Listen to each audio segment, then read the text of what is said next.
Ahí les comparto. Hola, Candeluchi. No, ¿qué? Les compartí cualquier cosa, perdón. Hola, profe. Yo no puedo activar la cámara. Se me ve verde todavía. ¡Uy, qué No, bajo! no, no sé por qué. No sé si se me rompió la cámara o qué pasó. ¿Vos tenés notebook con la cámara integrada o tenés camarita aparte? No, no, tengo la notebook con la cámara integrada. Ah, sí, ahí la verdad que no sé, a veces sí es como que toma mal el color, es capaz que un flex o algo, ¿viste? Se le jodió. Y cuando es así, es más barato comprarte una camarita, esa, una camarita web, que hacer arreglar la de la notebook, porque ahí ya te tienen que abrir toda la notebook. Es como, y una camarita web tenés que son más copadas y tenés que son más baratas, que como Sí, para zafar un poco. Yo sí, no voy a tener compré, que compré una hacer. intermedia porque yo la notebook la uso tipo PC de escritorio, si está ahí cerrada y tengo el monitor y una cámara acá arriba. Y una cámara muy choti va a hacer que me vean mal. Y la cámara es muy cara. La voy a comprar cuando YouTube me empiece a pagar por los videos, chicos, porque son carísimas las copadas. Eso es algo que quiero hacer. Pero no sé, riquísimo también.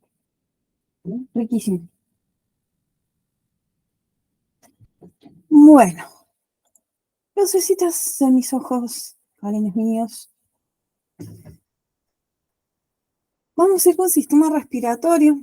Recuerden que en sistema respiratorio también vamos a encontrar ciertas partes que están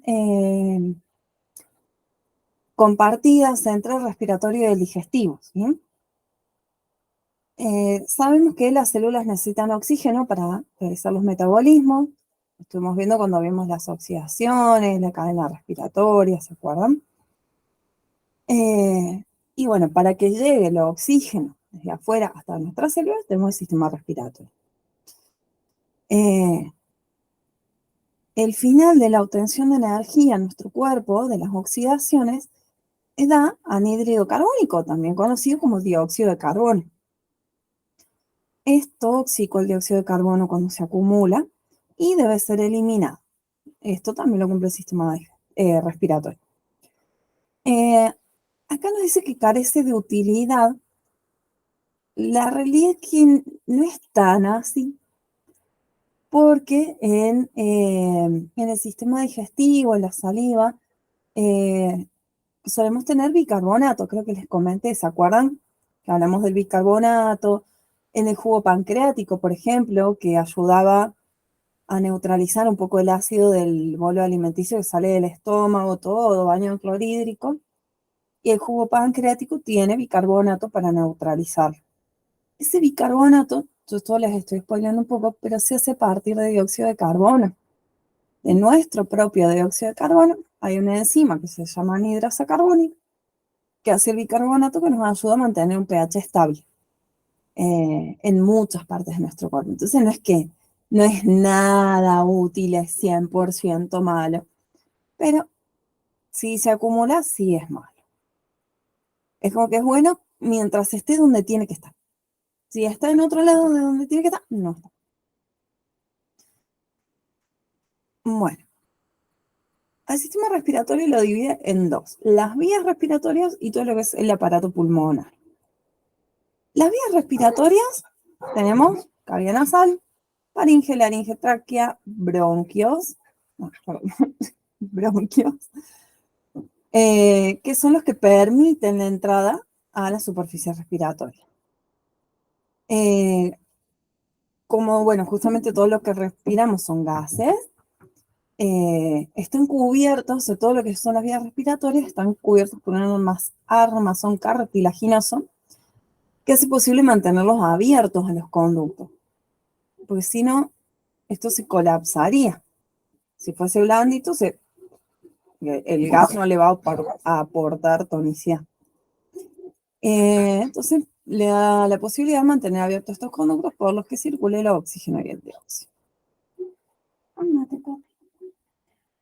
Bueno, y el aparato pulmonar es a donde hacemos en sí los intercambios de gases entre aire del ambiente y sangre.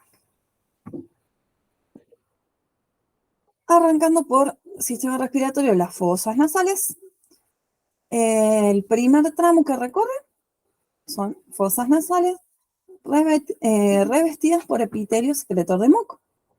Esto es para que todas las partículas que nosotros respiramos fuera de lo que son los gases, todo lo que sea sólido, la tierra, por ejemplo, hoy que hay mucho viento, la tierra no nos tiene que llegar a los pulmones, no es la idea. Entonces se filtra con este moco. Las partículas de mayor tamaño han sido previamente filtradas por los pelos que tapizan la cavidad nasal. Lo que no queda en los pelos queda en el moco. Además, cuando el aire pasa por este sector, es entibiado por la gran superficie mucosa. Imagínense esos días fríos que hace temperaturas bajo cero. Si nosotros respiráramos aire que nos llegue a los pulmones con grados bajo cero, sería súper dañino. Por eso es que se va entibiando y llega a los pulmones a una temperatura más amigable. Y bueno, también en la nariz es donde tenemos las células sensoriales olfatorias. Posterior, faringe, después de las fosas, es como el sistema respiratorio y digestivo. Acuérdense eso, que faringe es compartida entre respiratorio y digestivo. En alguna ocasión apareció. Alrededor de unos 13 centímetros de largo, se lo divide en tres partes. Tenemos la porción nasal o rinofaringe, siempre se le dice rinofaringe, la verdad. La porción bucal, que es la orofaringe, y ya la porción que está más en contacto con la laringe, que será la rinofaringe. Es solo de paso, no tiene ninguna función más allá que un empalme para que pase, digamos. Está revestida por la capa mucosa, como todo. Se encarga de atrapar las partículas de polvo y las expulsa a través de la tos. La etapa faríngea de la deglución es un acto reflejo e involuntario. Eso lo habíamos nombrado cuando hablábamos de la parte de digestión, que no podemos elegir, eso lo hace el cuerpo. Durante 1 o 2 segundos la respiración se inhibe para dar paso a la deglución. En el momento que yo estoy tragando, o trago o pasar. Cuando nos ahogamos con la comida es que justamente como que no se terminó de cerrar y pasaron las dos cosas y se me fue comida para donde no debe ir.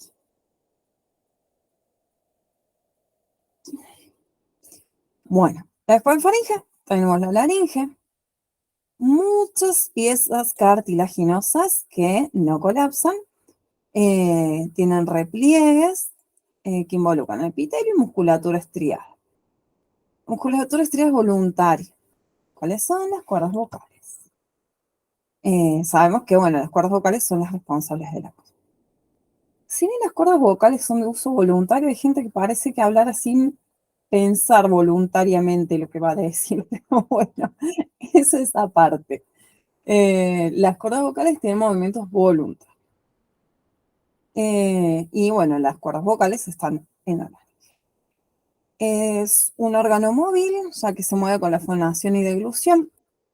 Durante la deglución es llevada hacia arriba y hacia adelante. Ojo, están durante la deglución hacia arriba y hacia adelante. Y aparta la glotis de paso de los alimentos. Después sigue la tráquea. Tubo cartilaginoso, membranoso, alrededor de unos 10 centímetros. O sea que tiene cartílagos y membranas, unos 10 centímetros aproximadamente. Está compuesto de 20 anillos cartilaginosos. ¿Saben cuál es el cartílago? Que es como el pabellón de la oreja, el cartílago. No llega a ser hueso y a la vez es más duro que la piel.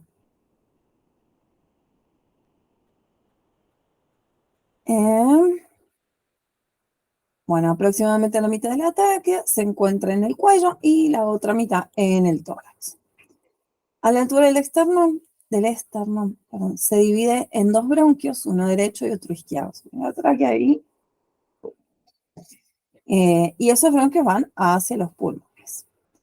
La tráquea está recubierta también por mucosa. Fíjense que todo esto tiene mucosa para evitar con todas las ganas de que lleguen polvillo o partículas a los pulmones.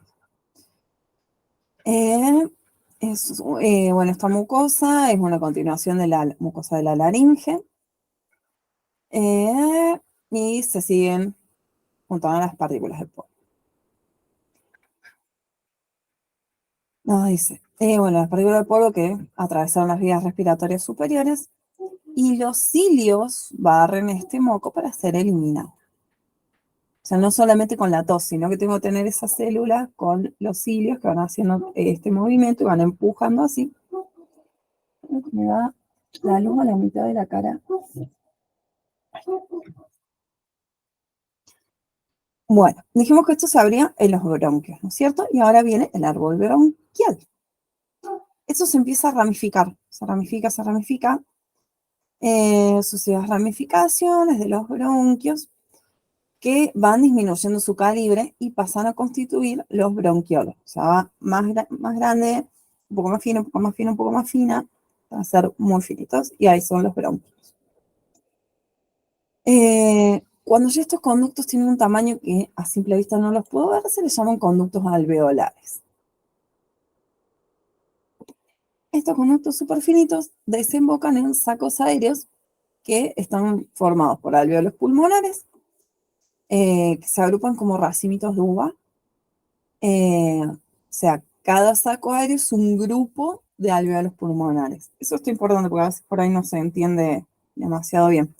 O sea, un saco aéreo está formado, estoy tratando de limpiar el mouse, por un grupo de alveolos. Un grupo de alveolos pulmonares forma el saco aéreo.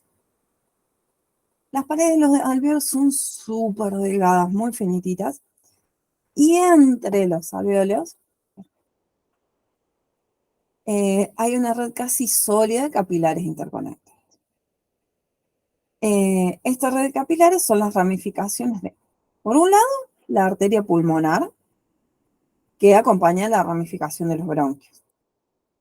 Por la arteria pulmonar llega la sangre carbooxigenada. ¿Qué es carbooxigenada? La que tiene el dióxido. O sea, por arteria pulmonar llega la sangre con dióxido, que es la que ya recorrió todo el cuerpo. Y por la vena pulmonar llega la sangre con oxígeno al corazón. O sea, se carga, tiene oxígeno, va por la vena y llega hasta el corazón. Ahí el corazón, cuando late, es que manda toda la sangre bien oxigenada al resto del cuerpo. Cada alveolo es una estructura formada por células neumocitos. ¿Qué pasa? Neumocitos en contacto con tejido conectivo muy delgadito, que le lleva los capilares sanguíneos, los capilares más chiquititos. Los capilares sanguíneos son como la vena más chiquititita. Eso. Los neumocitos, el tejido conectivo y las células del endotelio constituyen la barrera que debe atravesar el oxígeno que ingresa por las vías respiratorias. Y también, para el otro lado, la tiene que atravesar el dióxido para poder salir. Toda esta barrera, neumocito, tejido conectivo, endotelio, se le llama membrana respiratoria. El conjunto de todos los sacos aéreos con sus alveolos constituye los pulmones. Todos los sacos aéreos y sus alveolos son los pulmones. Están protegidos por las costillas, dentro de la caja torácica, a ambos lados del corazón, y están separados por el mediastino. El mediastino es un espacio, o sea, no es una cosa que vos decís, mira, esto es un mediastino. Es un espacio que está entre ellos. Faringe, laringe, tráquea, bronquiolo, bronquio, pulmón derecho, pulmón izquierdo. Son buenos estos dibujos.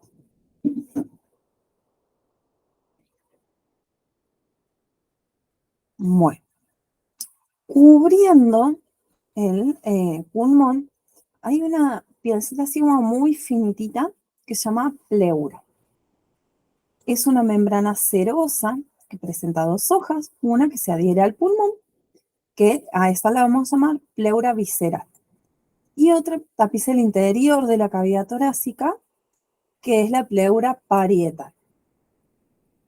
Son como dos telitas muy finitas que están en contacto entre sí y se deslizan entre ellas cuando los pulmones se dilatan o se contraen.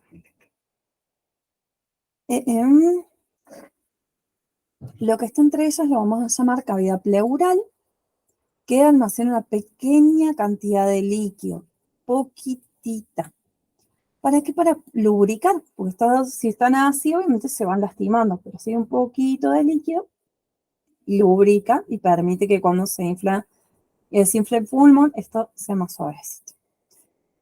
La principal misión, digamos, para qué está la pleura, es evitar que los pulmones rocen con la pared interna de la cavidad torácica. ¿Por qué tenemos la cavidad torácica? Las costillas son huesos, son duros, son rasposos. Entonces, si el pulmón diera contra la costilla, se iría lastimando. Para eso está la pleura.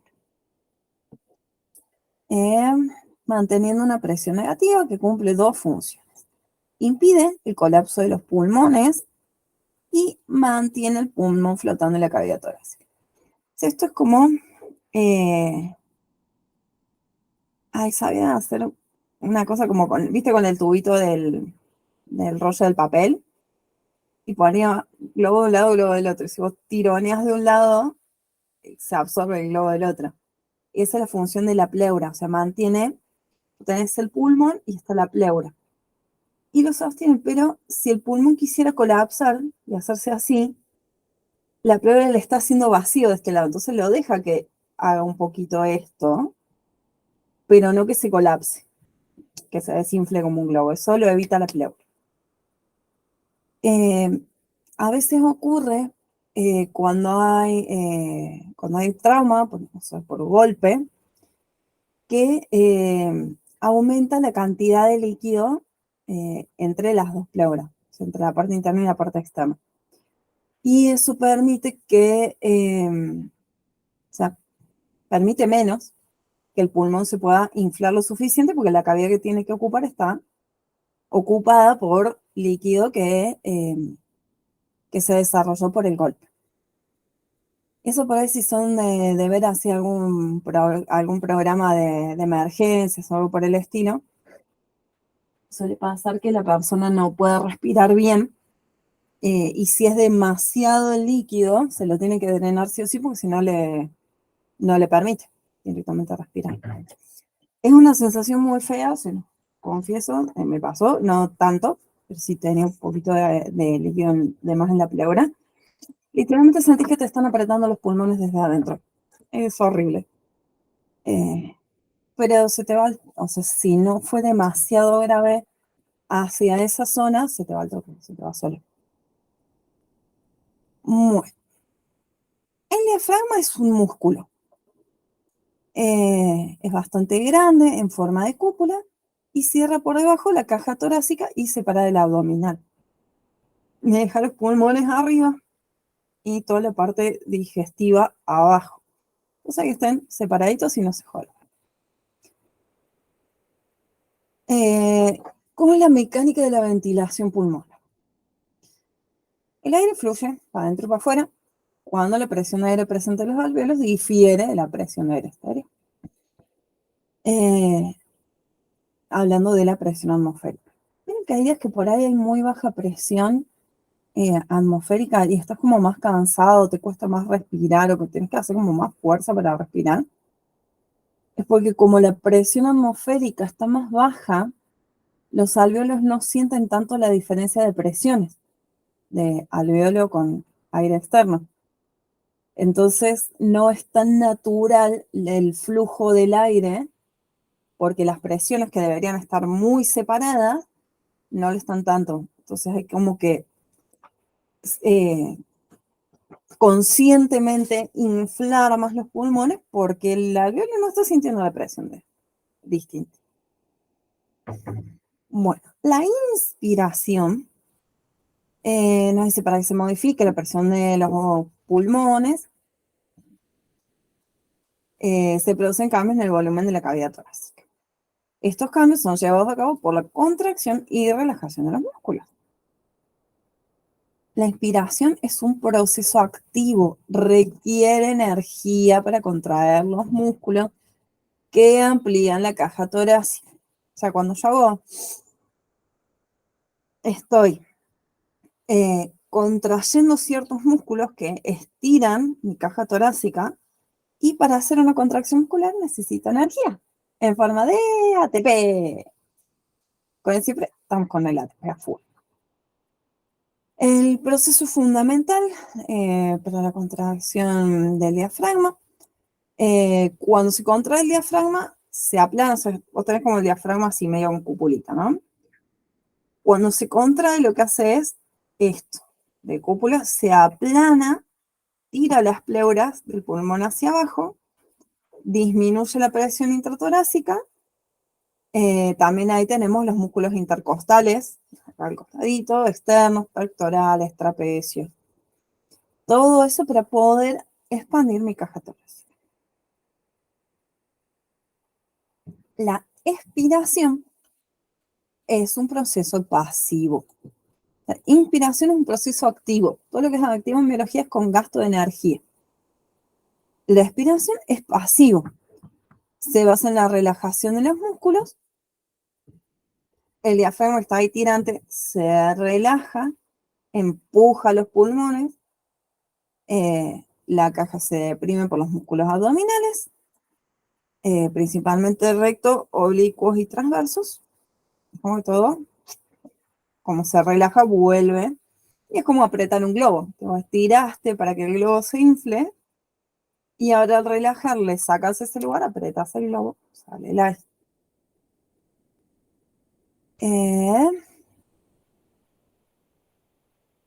¿Cómo se transporta? El oxígeno, sí, oxígeno, oxígeno, no es tan soluble en el plasma, no se lleva tan bien. Necesita ser transportado. ¿Y quién lo transporta? La hemoglobina. Es una proteína. Está formado por 4 subunidades. Cada subunidad tiene un hemo y una cadena polipéptica. ¿Te acuerdas cuando vimos proteínas que decíamos que tenían estructura primaria, secundaria, terciaria, cuaternaria? Bueno, la hemoglobina tiene cuaternaria porque necesita 4 cadenas polipeptídicas que cada una por sí sola, si están sueltas, no sirven de nada, pero las 4 se unen con una molécula que se llama hemo, y todas juntas ahí sí pueden trabajar. El hemo está formado por un anillo que se llama protoporfirina, que en el medio tiene un átomo de hierro. El hierro tiene que estar como hierro más 2, o sea, en estado ferroso. Si estuviese más 3 sería férrico. Pero como férrico no puede transportar oxígeno. No me sirve. Tiene que estar como hierro más 2. Cada molécula de hemoglobina puede transportar 4 moléculas de oxígeno. Y acá vamos a aplicar un poco de química. La molécula de oxígeno no se escribe así, se escribe así. O sea que si la hemoglobina puede transportar 4 moléculas de oxígeno, transporta 8 átomos. Ojo, es dato importante eso, a tenerlo en cuenta. Bueno, la combinación o liberación de oxígeno de la hemoglobina depende de la presión de oxígeno en el plasma y en los tejidos. Así también de la de dióxido de carbono. El dióxido de carbono es más soluble en la sangre. Solo uno siempre tiende, o nos enseñaron un poco, que la hemoglobina llega al oxígeno y se trae de vuelta el dióxido de carbono. Y la verdad que sí trae, pero solo un poquito. Nos dice que máximo entre un 5 y hasta un 30% del dióxido va unido a la molécula de hemoglobina. La mayor parte no se transporta con la hemoglobina, va por sangre como bicarbonato. ¿Recuerdan que hablamos recién de bicarbonato? Profe, pero ¿viste el dióxido de carbono entonces en forma de bicarbonato no va por el plasma o algo así? Claro, cuando se transforma en ion bicarbonato, puede viajar por el plasma sin necesidad de que se lo lleve la hemoglobina. Tipo, salís a caminar, pero si alguien te lleva, todo bien. Entonces, como que la hemoglobina, si justo pasa, se puede llevar algún dióxido, pero no es necesariamente que se lo lleve. ¿Cómo se forma esto?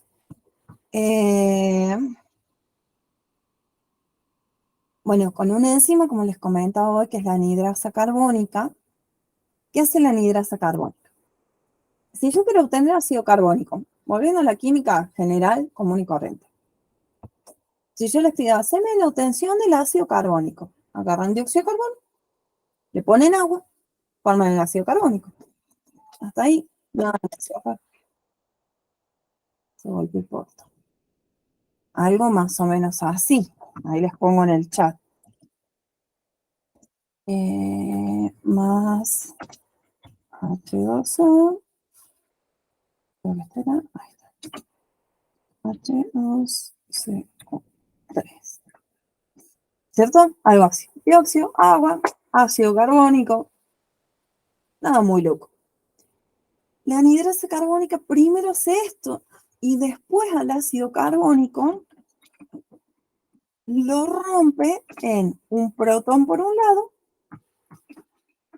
y un anión bicarbonato.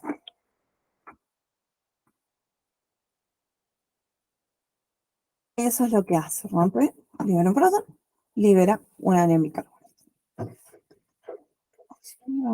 Y el éxito.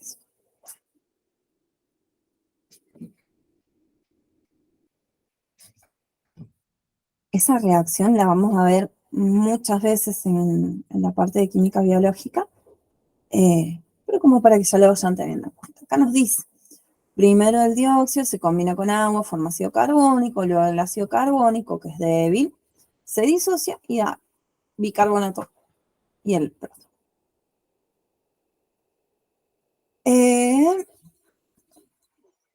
Nos dice, bueno, para el intercambio gaseoso, una vez que los alvéolos se ventilaron con aire, por medio de la inspiración, o sea, él, con eso ahí, le llegó el aire.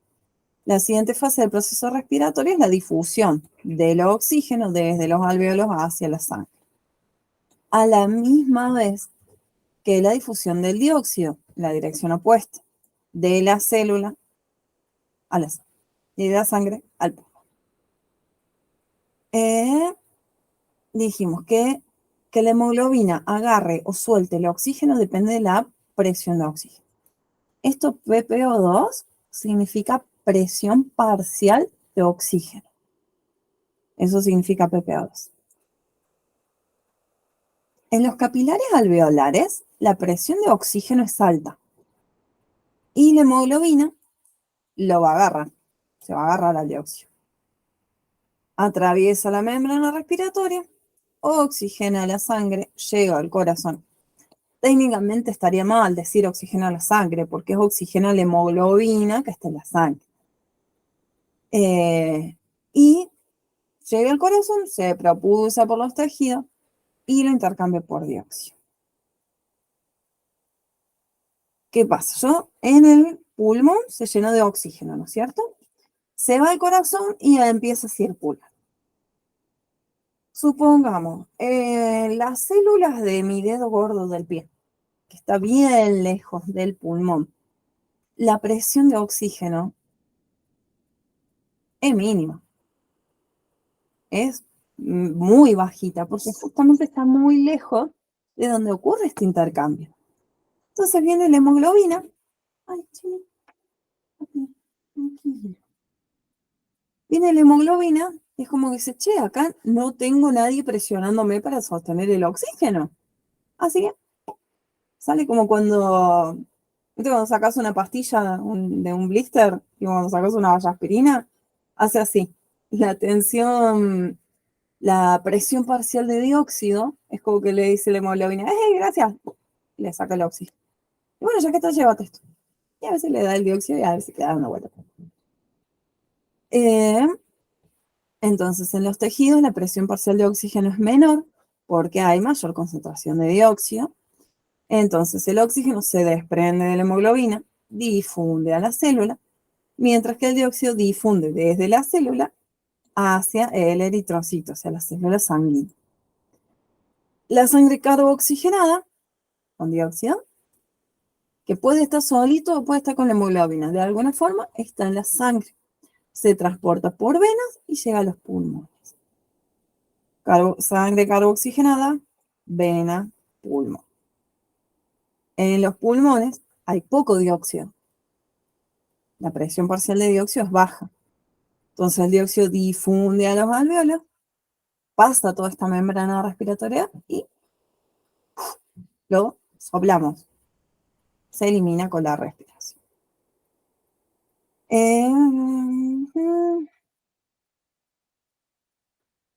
Para poder comprender el mecanismo de intercambio de gases a nivel de la membrana respiratoria, se sugiere la lectura y comprensión del tema física de la difusión gaseosa y presiones parciales de gases. Es un montón.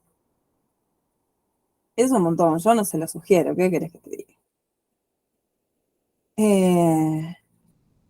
Lo podemos hablar un poquito como para que se entienda. ¿Por qué se habla de presiones parciales? Porque no son los únicos gases que tenemos en sangre el oxígeno y el dióxido de carbono. De hecho, cuando respiramos, el gas que menos nos entra es oxígeno. Tenemos nitrógeno y tenemos un montón de otros gases. Por eso se habla de presiones parciales, porque a lo que se le está dando bola es a la del dióxido o a la del oxígeno. Y vos siempre vas a tener oxígeno y siempre vas a tener dióxido. El tema es que en ciertos lugares, como en los alvéolos pulmonares, tenés más oxígeno y tenés poquito dióxido. Entonces el oxígeno va a tratar de ir para donde no haya oxígeno. Y el dióxido que viene de la sangre y se encuentra con el alvéolo y dice, che, el alvéolo no tiene dióxido, pasa. Es como lo que hablamos siempre de a favor del gradiente. Desde donde tengo mucho hasta hacia donde tengo poquito. Sea para adentro o para afuera. A eso se refiere.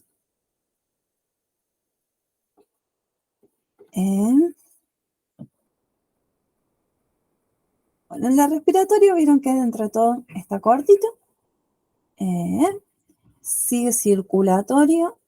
Déjenme chusmear si está demasiado alargado. En realidad nada es demasiado en este libro, es súper cortín.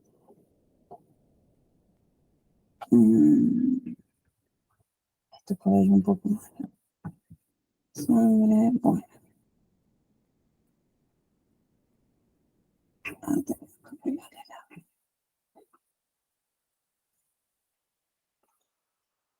Bueno, claramente toda la parte circulatoria es un poco más larga, así que está bueno que empecemos parte ahora.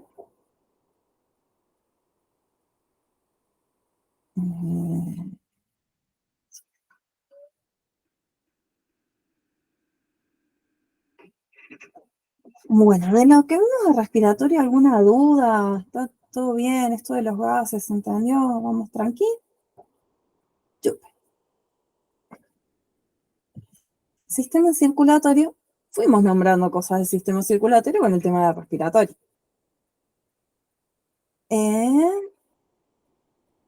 Sabemos que, bueno, el oxígeno lleva por las vías respiratorias, los nutrientes son absorbidos por el intestino delgado. Y bueno, nosotros decimos, bueno, el oxígeno entra por la nariz, pulmones. Los nutrientes, boca, estómago, intestino, se absorben por el intestino. Pero tanto el oxígeno como los nutrientes llegan a todo el cuerpo. ¿Cómo llegan? Con el sistema circulatorio. Así como también recoge los desechos producidos por las células.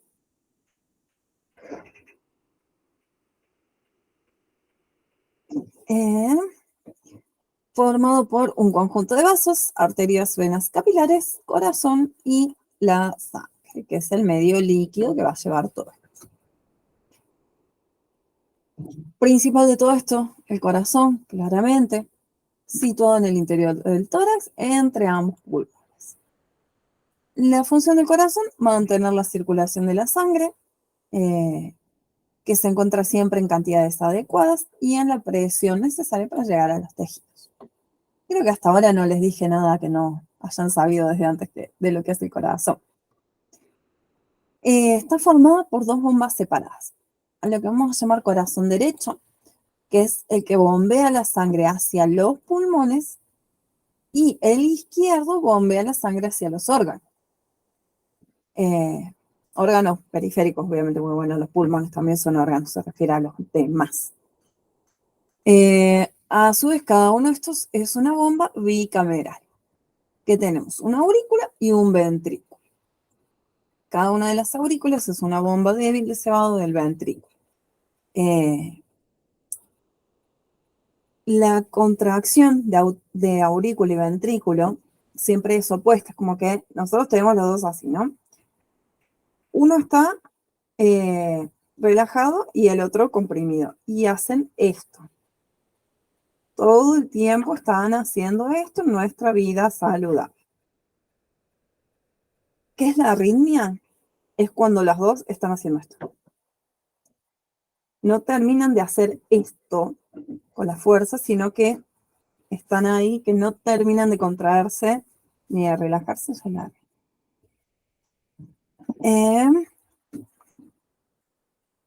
Bueno, los ventrículos aportan la principal fuerza de bombeo que impulsa la sangre. Por un lado, hacia la circulación pulmonar por el ventrículo derecho y hacia la circulación periférica por el izquierdo. El mecanismo especial del corazón produce una sucesión continua de contracciones cardíacas que se llama ritmicidad cardíaca. O sea, cuando está funcionando bien, se llama ritmicidad. Transmite potenciales de acción por todo el músculo cardíaco y determina un latido rítmico. Es un músculo hueco, llamado miocardio, el que a su vez se recubre en el lado externo y en el lado interno. El lado interno tiene el endocardio y el externo el pericardio. Bueno, endo siempre es de adentro, interno, endocardio. 4 cavidades entonces, 2 aurículas, 2 ventrículos. Las aurículas son las de arriba, los ventrículos son los de abajo. ¿Ven? 2 superiores, aurículas. 2 inferiores, ventrículos. Entre ellos están separados por 3 tipos de tabiques distintos. Tenemos el tabique interauricular, que divide las aurículas. O sea, entre aurícula y aurícula hay un tabique ahí, que es interauricular. Luego el interventricular, que divide los ventrículos. El nombre nos lleva, no nos lo complicaron tanto. Y el aurículo ventricular, que es el que separa aurícula de ventrículo. La aurícula derecha se comunica con el ventrículo derecho por un orificio llamado aurículo ventricular derecho. A que le adivinen cómo se llama el de la izquierda. No va a estar muy jodido. En este orificio aurículo ventricular derecho hay una válvula que se llama la válvula tricúspide. La aurícula izquierda hace lo mismo con el ventrículo izquierdo, pone el aurículo ventricular izquierdo, y del lado izquierdo la válvula se llama mitral o bicúspide. O sea, derecho tricúspide, izquierdo bicúspide. Son muy importantes porque dejan pasar la sangre de aurícula a ventrículo, pero impiden que se vuelva. O sea, pasa así, no así. Hay otras 2 válvulas que se llaman semilunales, semilunales denominadas pulmonar y aórtica, que evitan que la sangre de las arterias refluya hacia los ventrículos. O sea, te la mande para allá, no me la mandes de vuelta. Eso es lo que hacen en la pulmonaria aórtica.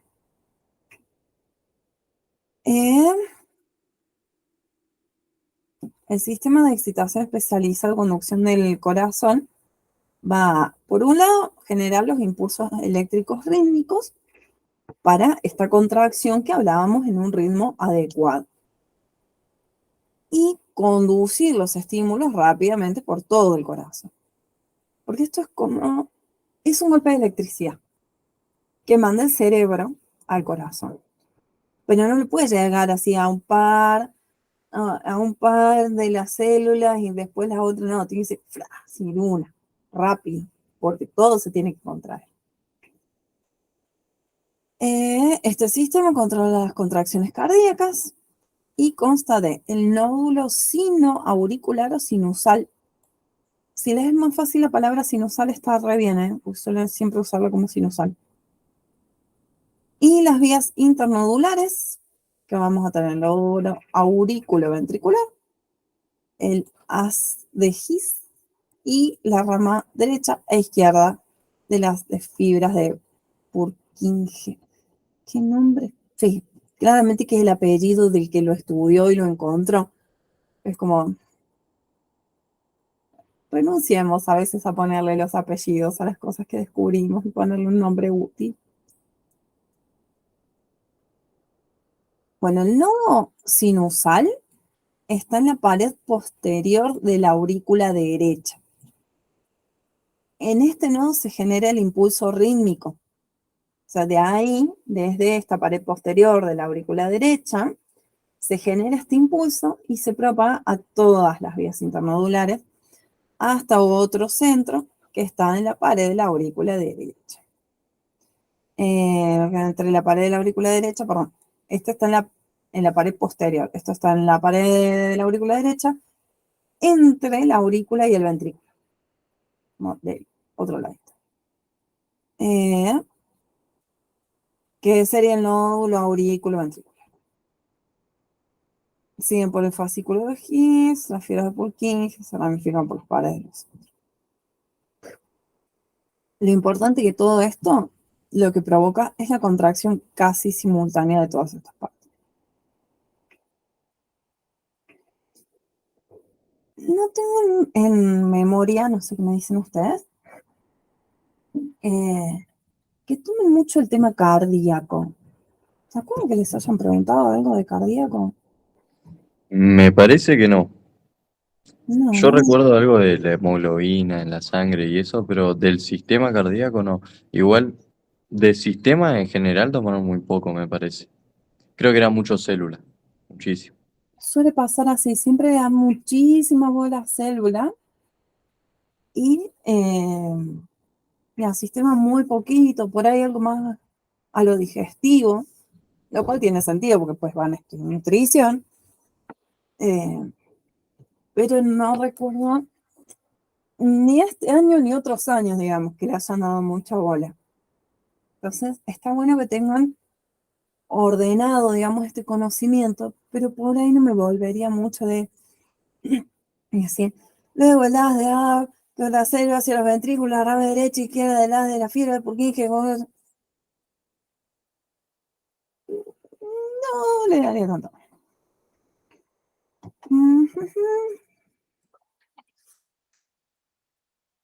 Bueno, nos cuenta que hay un retraso de más de 0,1 segundos durante el paso del impulso cardíaco desde la aurícula al ventrículo.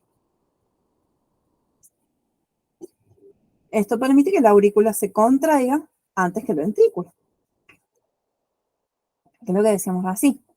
La aurícula se contrae antes que el ventrículo y bombea de esta manera la sangre al ventrículo, antes de que comience la intensa contracción ventricular. La aurícula le llega. Recién cuando se contrae el ventrículo, esto se vuelve a relajar, pero por la válvula esto no vuelve para acá. Ahí va circulación. El latido, cada latido consta de una contracción, que es la sístole, seguida de una relajación, que es la diástole. Esto sería sístole y esto sería diástole. Bueno, como dijimos, no se contraen simultáneamente. Normalmente el corazón late entre 70 y 80 veces por minuto.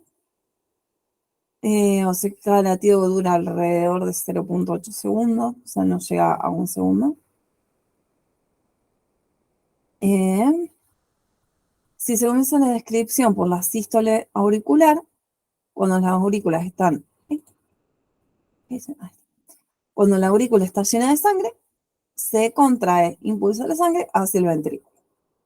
Se abre, para esto se tiene que abrir la válvula auriculoventricular. La sangre llega en el ventrículo, luego el ventrículo se empieza a contraer, la presión de la sangre aumenta, se abre la válvula auriculoventricular, se cierra la válvula auriculoventricular produciendo el primer ruido cardíaco, el latido que nosotros escuchamos. La presión dentro de los ventrículos aumenta rápidamente mientras las válvulas se mantienen cerradas. Cuando la presión del ventrículo ya es mayor que la presión dentro de las arterias, pulmonar y aorta, los ventrículos se contraen, las válvulas se abren, fluye la sangre hacia las arterias, pulmonar y aorta, depende si hablamos de la izquierda o de la derecha. Se produce la relajación del ventrículo, o sea, y bueno, una vez que se tapa eso. La presión de los mismos disminuye hasta hacerse menor que las aurículas y se cierran las válvulas semilulares. Y ahí se produce el segundo ruido cardíaco. La sangre fluye desde las venas cava y pulmonar hacia las aurículas. Eso sí es importante. Vena cava y pulmonar van a las aurículas. El ciclo Werner.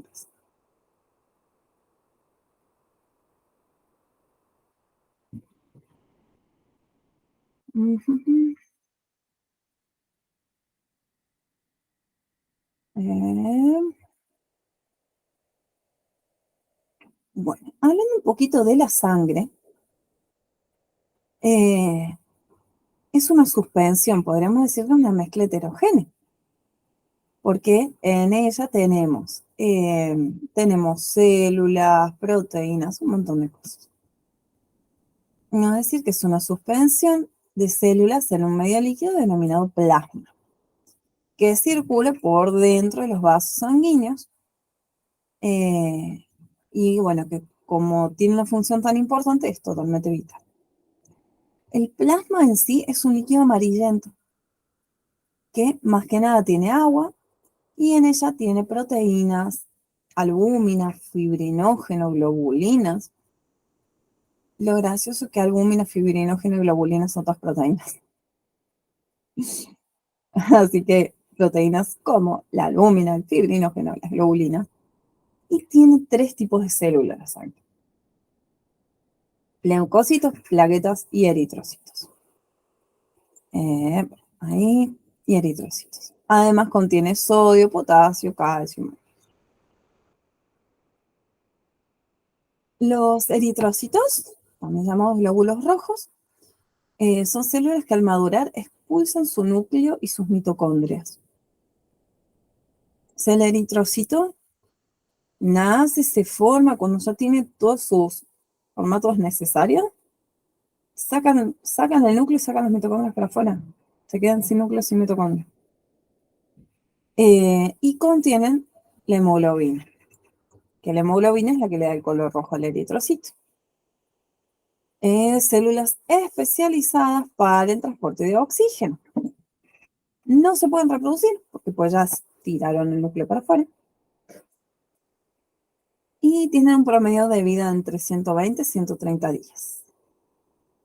¿Cómo se pueden autorreproducir? Las hace otra parte de nuestro cuerpo, que es la médula ósea.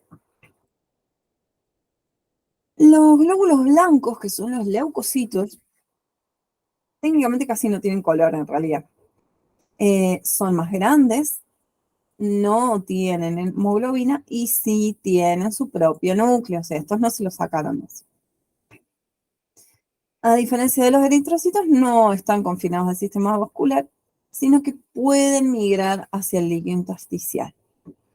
Recuerden que nosotros tenemos arterias, venas, capilares, hasta lo más finito, que por ahí va a recorrer la sangre, pero no llega a cada rincón. Por fuera de esto, tenemos líquidos intersticiales, todo el sistema linfático, y los leucocitos pueden atravesar los capilares, o sea, salir del sistema circulatorio e ir al líquido intersticial para ir a ayudar a células que no estén bañadas de sangre.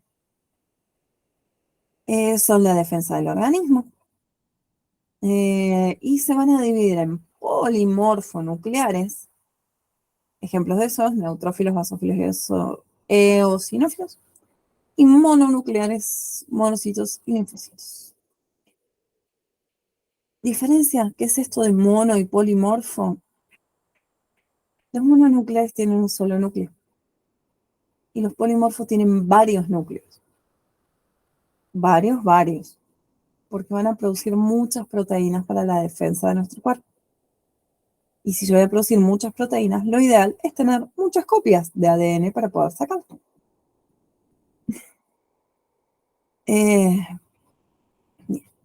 Las plaquetas tienen forma de placa, medio cuadradita. No tienen color, son más bien redondeaditas y son más chiquitas que los eritrocitos. Son fragmentos citoplasmáticos, células grandes llamadas megacariocitos que se encuentran en la médula ósea. En la médula ósea se forma el megacariocito y después se rompe, digamos, en pequeños pedazos que son las plaquetas. Y las plaquetas participan en la coagulación sanguínea. ¿Qué cosas hacen los gases? Propiedades funcionales de la sangre. ¿Qué hace la sangre? ¿Por qué me sirve la sangre? Hablamos claramente del transporte de gases y el transporte de nutrientes, ¿no es cierto? Porque sabemos que lo que me entra por el pulmón tiene que llegar a todos lados, lo que me entra por el intestino tiene que llegar a todos lados, y eso lo cumple la sangre. Transporte de catabolitos. Todos los residuos que quedan como producto final de las reacciones celulares son transportados por la sangre hacia los órganos, conductos o tejidos que los eliminan. Así como entran los nutrientes, tienen que irse los desechos. A eso se refiere con catabolitos. Transporta todos los elementos de defensa. Lleva glóbulos blancos, anticuerpos, macrófagos. Un segundo. Disculpenme un segundito, amores.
Listo, perdón.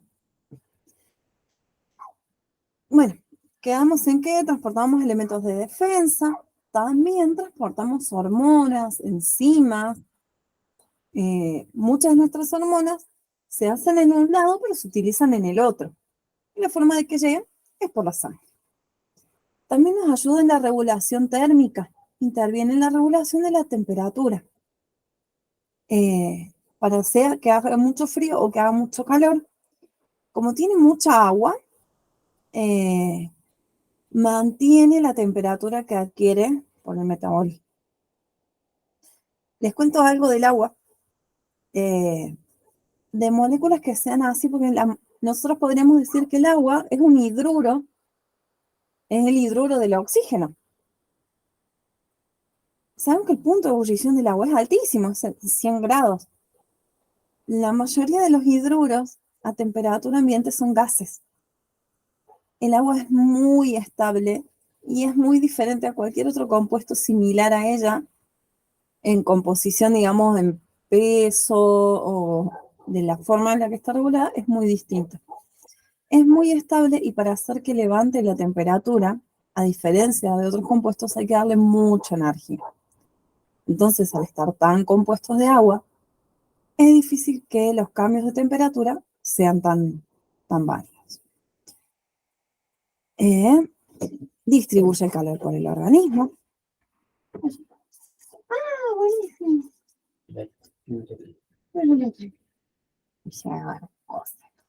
No era Mercado Libre, pero me llegan cosas lo mismo.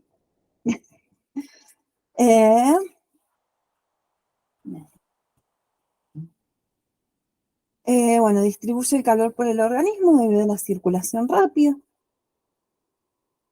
Nos ayuda a bajar la temperatura cuando hace demasiado calor por irradiación, pues lleva el calor desde la superficie que lo transmite hacia el medio externo. Regula el equilibrio ácido-base. En la sangre hay sistemas que se llaman buffer. Yo les nombré un poquito de qué era un buffer, que son moléculas que nos ayudan justamente a amortiguar cuando hay un desequilibrio entre ácidos y bases, para que no se nos dispare el pH ni para arriba ni para abajo. Excepto, obvio, en el estómago, que sí necesitamos que se nos vaya el ácido bien abajo. Va el pH bien abajo, pues el ácido bien arriba. Hablando de la parte del ácido, no de la base, pero cuando hablamos del ácido, es como inversamente proporcional, porque entre más cantidad de ácido tengo, más bajo es el pH. Está bueno a veces como para la lógica. A veces hay preguntas que nos llevan con lógica. Entonces yo tengo lo pueden comprobar si quieren, ¿sí? No es lo mismo el menos logaritmo de 0,1 que el menos logaritmo de 0,0001. Les va a dar un número más alto. ¿Qué más hace la sangre? Regulación del equilibrio hídrico en el organismo. Sabemos que con alimentos, por ejemplo, o mate, absorbemos agua. También con la respiración producimos agua. Y esto se lleva entre los compartimentos líquidos y la sangre para retener más o menos agua, acorde a que esto se mantenga estable. Y todo lo que sea por demás de lo que necesitamos, se excrete. También la sangre nos regula el equilibrio iónico. Mantiene equilibrio entre cationes y aniones, entre electrolitos y proteínas. Que tenga la cantidad de cationes y la cantidad de aniones, tanto en la sangre como adentro de la célula, para que estén más o menos equilibrados.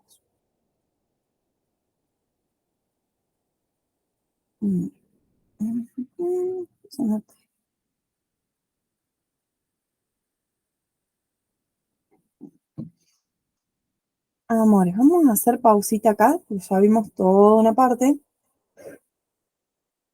Y lo que tiene que presionar el cereal, una vez que lo arranquemos, con todas sus partecitas, no está bueno frenarlo. Así que hoy va a ser clase corta. Fue clase corta, pero le metimos todo un sistema y la mitad de otra. Me parece muy bueno. Quedamos acá entonces en presión arterial. Repasen lo que estuvimos viendo, cosa de que cuando vamos a hablar de toda esta parte, si surgió alguna duda, nos sacamos la duda y si no se va a ir entendiendo mejor. Porque vamos a hablar de las contracciones de vena, de arteria, de ida, de vuelta, y si no está repasado, por ahí les va a costar un poquito más. Así que, cariños míos, les pido porfis, repasen mucho, sigan estudiando muy bien. Recuerden que cualquier duda que tengan por ahí, por más que sea medio tonta, no importa, saben que siempre me pueden preguntar. Y ya falta menos, estamos recta final. Nos quedan todavía algunos días para aprender algunas cositas nuevas y algunos repasitos. Pero por ahí está bueno de que vayan resolviendo exámenes, como para ir sacándose dudas de en qué cosas están bien y qué cosas no. Porque es un momento que uno quiere repasar todo. Y ya no sabes qué más repasar, no sabes si lo sabes o no lo sabes. Ya es cuando está buenísimo resolver exámenes. Porque ahí te das cuenta qué cosas realmente sabes, qué cosas no entendiste. O sea, que podés tener la teoría que son. La botella es una cosa circular de plástico y, y después cuando te preguntan algo al respecto no saberlo desglosar. Es un excelente momento este para que empiecen con eso. Empiezan a ver, empiezan a desglosar y les van a surgir 2 millones de dudas, que sería lo normal, pero estamos a tiempo de verlas y de aprenderlo a pensar. Así que aprovechen con eso. Hay una página, no sé si yo les comenté, la de donde sacamos muchos exámenes y eso, están todos subidos por alumnos anteriores, de años anteriores. ¿En dónde están subidos, profe? Filad se llama. Así, para que ahí te lo anoto. Ok. Se llama así. ¿Cómo suena? Porque yo encima tenía algunos pregunteros guardados, pero si te digo la verdad no tengo idea dónde quedaron. Encima no recuerdo, así que... 7200 PDF. Así se llama Filad, no me acuerdo si es con una D o con dos. Y te pide hacer un registro, esto con el mail, si es la primera vez que entras, y pones carrera, y está nutrición de la UNC, y te aparece en materia, pones ingreso. Y ahí te aparecen resúmenes, libros de la facu, libros de academias, y muchas Yo preguntas. tengo mi examen en PDF, si querés los paso. Sí, Dale, uno, por dale, sería Dale. buenísimo. Sería Sí, sí. buenísimo que nosotros ya ahora estamos terminando orgánica, estaría bueno que tengan repasado y dedicarnos a eso, porque preguntas de biología son muy complejas. Digo que de lo que yo he visto en general, me es más fácil entender las preguntas de química que las de biología. Hay algunas que son muy, muy rebuscadas. Estuvimos viendo un par nada más en las capturas del otro día que yo me quedé como, así que mejor Parece igual. todo verdadero después. Claro, verdadero, desde Diosito. Sí. Así que bueno, amores, eso sería todo por hoy. Seguimos con circulatorio el jueves. Y bueno, Maxi pasará algunos PDFs que nos serán de mucha utilidad. Dale. Tengo la